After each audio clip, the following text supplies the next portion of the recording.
ni ñu ko xamee si ñun xam nga am na benn vidéo bu may def di ci toon sam benn xarit parce que tous les jours bu ñëwee sama bureau lu ñu wax je ramène ça à Thiès mu xool ma ba si yàgg ne ma yow tu es trop thiessois dëgg la parce que li ñuy défendre lool la c'est pour dire que maa ngi nii di def entretien avec la presse locale moom laa bëggoon a njëkk a def pour après maintenant passer au niveau national semaine prochaine bon d'ailleurs dès demain léegi pour question bi nga wax ci 4 avril bi dénoncé wuñu nébuleuse parce que ñun on est trop disons prudent on est également sincèrement bëgguñu jël nit rek teg ci moom ay tuuma mais ci niñ ko doxalee loolu la ñu dénoncé ànd Soppi Thiès muy lan niñ ko doxalee xam nga tey boo jëlee budget Thiès waroon nañoo mën a évaluer ne exécution budget Thiès entreprise yi nekk Thiès ñaata lañ ci am parce que du tali bi ngay defar kese Thiessois yi di ci dox du loolu kese mooy yitte bi mooy tali bi ngay defar boobu s'il y a une entreprise thiessoise disons s'il y a des entreprises thiessoises mais ñoom bu ñu bokkee ci bu dee DRP la bu dee marché la bu ñu ci bokkee ñoom war nañoo mën a quand même yëg seen bopp ci li Thiès di dépenser. Discrimination positive. Oui parce que économie locale bi il appartient à la ville et aux autres communes mais de la dynamiser donc quelle part du budget de la ville et des communes va aux Thiessois maintenant après nga mën a wax ne maintenant lan mooy performance su budget bi par rapport ak le quotidien des Thiessois xam nga mesures yooyu yëpp dañ ko war a def tey état bi passé na d'une logique de moyens ci exécution budgétaire à une logique de performance mooy que ni tey avant un service disons un ministère dañ lay jox 100 millions exemple 100 millions yooyu da nga koy dépensé boo ko dépensé ba mu jeex année bi si topp da ngay laajaat 100 millions wala nga laajaat 120 millions ñi ngi nekkoon ci cycle exécution kese mais léegi bu ñu la joxee budget 100 millions dañ ciy adossé ay objectifs adossé si ay indicateurs de performance pour à la fin de l'année ñu mën a xam ne li ñu la joxoon ci ay objectifs ak ci ay disons indicateurs de performance ban nga ci atteindre ak ban nga ci atteindre mais ñun Thiessois aussi war nañ mën a wax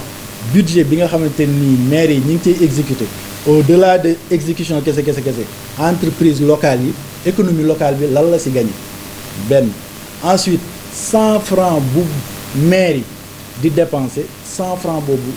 lan lay changer ci quotidien Thiessois bi et si on prend par exemple 4 avril boobu ngay wax ñun liñ ci gën a dénoncer gis nañ ne entreprise yu nekk ci yeneen région ñoo ci gën a bénéficier gis nañ ne ay artistes yu nekk ci yeneen région la ñoo ci gën a bénéficier loolu la ñu dénoncé ñu ne leen bu ngeen di dépenser mais pensez à ceux qui sont au niveau local tey jii tey liñ ci dénoncé également mooy folklore bi dafa bari woon lool monsieur le maire téye na game bi pendant période boobu moom moo ko waxal boppam man maa téye game bi mais bu téyee game bi naka àndandoog Thiessois yi téye ko mais mënoo téye game bi àndandoog ay Dakar waa ñu lay jàppale ngeen baal ma du discrimination par rapport ak Dakar j'aurais habité Dakar même discours bi laay tenir il faut que les budgets des communes profitent aux habitants des communes loolu mooy dynamiser secteur disons économie locale bi dooleel leen ba ñoom également ñu mën a dem au niveau national di compétir la préférence locale ñëpp dañ ko xam tey jii tey Sénégal dans le cadre de disons bi ñu découvrir tout ce qui est ressources minières et tout ça dugal nañ dans nos codes la préférence locale tey jii pêche boo demee nit ñëw indi bateau et tout war a dugg ci secteur boobu mais dañ koy obligé à ce que mu am un Sénégalais à côté de lui donc tey loolu dañ ko war a exécuter au niveau local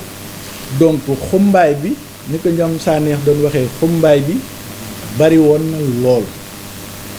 xumbaay bi ñi ko doon assurer du ñu ay Thiessois liñ ci def ci benn colloque la entreprise yi ñu jël pour ñu assurer ko ce ne sont pas des entreprises thiessoises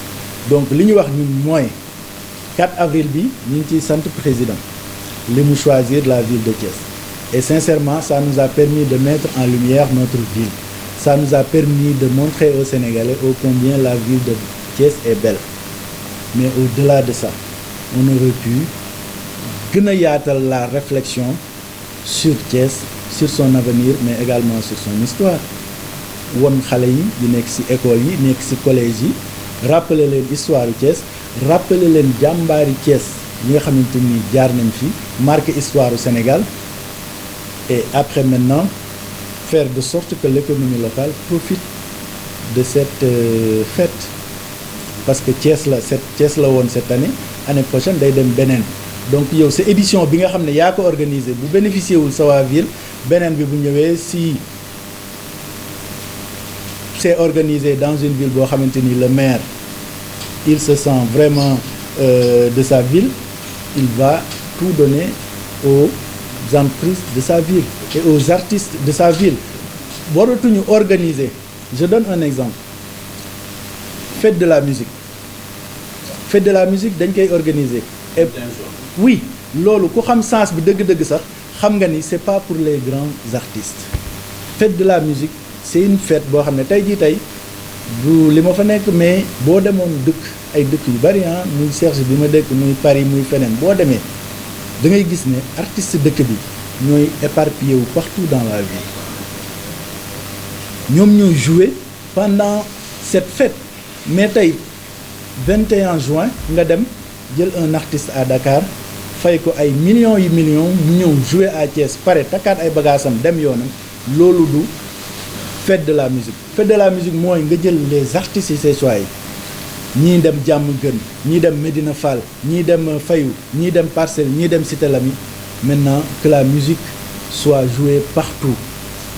ñu permettre aux jeunes artistes de s'exprimer. Excusez-moi, est-ce que du problème bi également Malick ñu amul agenda culturel clair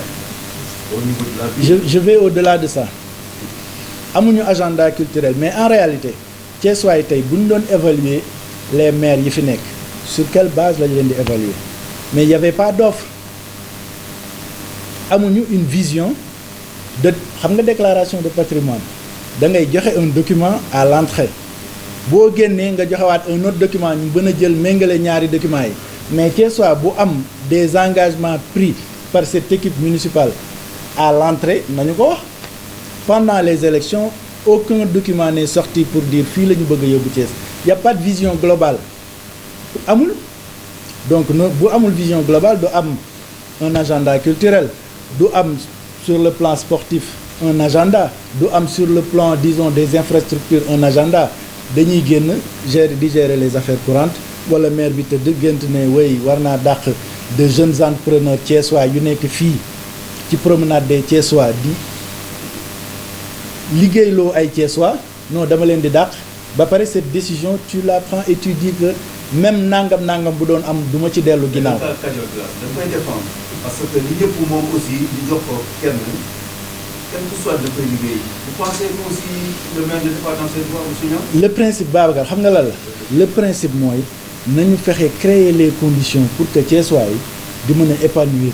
am ay endroits yu ñu épanouir di mën a génn xale yi am fu ñuy fowe jeunes yi am fu ñuy jouer football il faut qu'on crée les conditions maintenant bu ñu demee ba nga gis ne infrastructure bii ñu fi teg war na fi jóge pour telle ou telle raison c'est pas par la force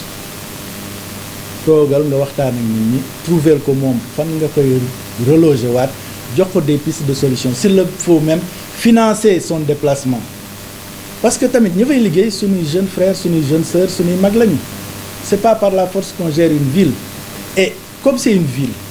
on parle de décentralisation looloo tax ñun suñu credo bi pour une véritable gestion de proximité am sens mooy maire bu tëju jël sa décision génn imposer ñu ko par essence la ville doit être quelque chose boo xamante ni décision yi fay jógee émanation population bi lay nekk mooy la gestion participative te tey Thiès amuñu budget participatif dañuy tëju defar ko ci gestion bi Talla Sylla le doyen ma koy nuyu di ko ziar di rafetlu moom le combat qu'il mène pour disons le Sénégal et ça depuis des années nekk ñun ay références yi ñun il tenait pendant une période donnée des audiences publiques au moins dinañu wax nañu lii laa def c'est important mais tey da ngay mbëkk di dem bu nit ñi critiquer nga mer après prochaine disons session du conseil municipal nga taal say télé xas nit ñi ne non nit ñi comprendre luñu mais nit ñi effectivement ils ont compris mais yow yaa amul disons un plan une vision boo xamante ni yaa ngi koy exécuter. Monsieur Niang, il nous reste 25 minutes. Il reste une question. waaw question boobu laa lay relancer. échange bi jëm. Kër Badiane. mais toujours ci affaire 4 avril. est-ce que bokk nga si Thiessois yu ne président tànn na Thiès en moins de 2 mois. Thiessois yi relevé nañu défi de l'organisation. Donc il y avait l'armée à Pathé, il y avait également les autorités administratives globales. À preuve. Fête de l'indépendance même boo paree côté protocole am na ñoo xam ne xool nañ image ba mu jeex ci suñu le maire de la ville ci kër bi ndax mi ngi fa woon est-ce que da nga bokk si ñi jàpp ne réussir nañ ko rek réussir na wala ñeneen ñi ne président am na mu jàppalee les différents maires pour ne pas dire les différentes territoires donte ñoom nee na jotuñu gërëm mais pour autant def nañu ay vivement de crise sur la fête est-ce que si côté boobu tey dañu war a wax waa Thiès waaye fan lañ bëgg a xaar. mais loolu Babacar warul yem ci fête boobu kese xam nga maa ngi lay wax sànq ne la ñun dañu war a xam chaque fin d'année disons CFA benn bu ñu dépensé fan la dem ak ban njariñ la amal Thiessois yi reddition des comptes doyen yaa ngi koy wax sànq mais reddition des comptes du question année bi jeex na defar naa sama compte de gestion sama compte administratif joxe defar naa ko non mais population bi nga xamante ni ñoom ñoo alimenté say kees war nañoo mën a wax ba pare mais war nañoo mën a sax publier mais l'ensemble des marchés yi ñu joxe l'ensemble des DRP yi ñu joxe kii moo gagné temps la exécuté temps moo ci des kii moo gagné temps la exécuté temps moo ci des donc ça va au-delà de 4 avril bi ngay wax nii gars yi dañuy wax transparence mais en réalité dunduñu ko vote bu amee ñun mi ngi ci suñu programme on va faire de sorte que tous les quartiers soient impliqués je veux dire mais du ci période établissement budget kese ñun il y aura des permanences dans les quartiers les agents municipaux seront présents dans les quartiers aux côtés des populations pour xam un exemple banal ngénte day am ci diggu koñ bi tey sama koñ buntu kër Jules Gassama buñ ko bloqué boo jógee ci kaw boo dugg see il faut nga reculer les dispositions doivent être prises pour ñu tëj ci kaw koñ ba nit ki day dévier rek dem yoonam du perdre temps ci dugg naa ci ruq bi fële c'est bloqué damay def marche arrière c'est du temps qu'il faut gagner c'est pour dire que y aura des permanences et la commune sera à côté des habitants dans les quartiers donc loolu ni muy amee noonu la war a amee bu ñuy defar budget bi ñu dem vers les populations wax leen lan ngeen soxla ci biir li ñu soxla mën nañ ci tànn mën nañ ci jël dugal ko ci budget bi et bu ñu ko dugalee dañ koy wax dugal nañ nangam ci budget bi pour leur permettre eux également de suivre l'exécution du budget donc ñàkk transparence boobu dafa am Thiès et c'est clair benn jour maa ngi reprendre élément de langage yu Pastef yu Ousmane Sonko te mu nekk yu ma gëm mooy que ni système bi daf fi war a jóge te système bi man nan laa koy définir mooy ensemble de mauvaises pratiques bu ñu ñëwee les maires yi fi nekkoon il y a 15 ans 20 ans ñu garder les mêmes pratiques yi ñu am te àdduna dépassé na loolu ça pose problème donc il faut qu'on nous dise justement ñaata la ñu leen jàppale ci 4 avril bi ñaata la ñu exécuté ñaata moo des et également li ñu exécuté ñan ñoo ko gagné loolu lañ doon wax sànq. donc ànd soppi Thiès ñun ñi ngi tegu ci yoonu soppi depuis 2018 di ci liggéey di ci xalaat di ci wax ni ñun on invite tous les Thiessois à dépasser les couleurs politiques ñi ngi woo Thiès yépp ñu dépasser couleurs politiques yi pour jël Thiès teg ko ci kanam tëjal lu ñu kenn waa Thiès la ñuy àndal te ku ñu recevoir wala ku ñu dem ci yow dinañ la won ne lii mooy suñu objectif ci Thiès dinañ la won ni ñun lii la ñu tëgg xalaat ko depuis des années boole ko ak expérience yu ñu jëlee fii wala fële jox la ko donc programme boobu maa la ko doon wax Babacar mu ngi tudd yoonu soppi soppi c'est un objectif le changement c'est un objectif yoon bi ngay tegu pour dem foofu c'est un chemin yoon la donc yoonu soppi dañ ci bëgg a ànd ak Thiessois yépp au fur et à mesure maintenant ñuy jege élection bi bien sûr mënoo ànd ak ñëpp parce que man ñun ànd soppi Thiès ni ñu amee objectif pour soppi Thiès noonu la ko yeneen Thiessois amee donc proposition yi dina bari mais ñi nga xamante ni réussir nañ déggoo ak ñoom waxtaan ak ñoom bokk même compréhension ci gestion de proximité dinañ ànd ak ñoom jëm ci élection bi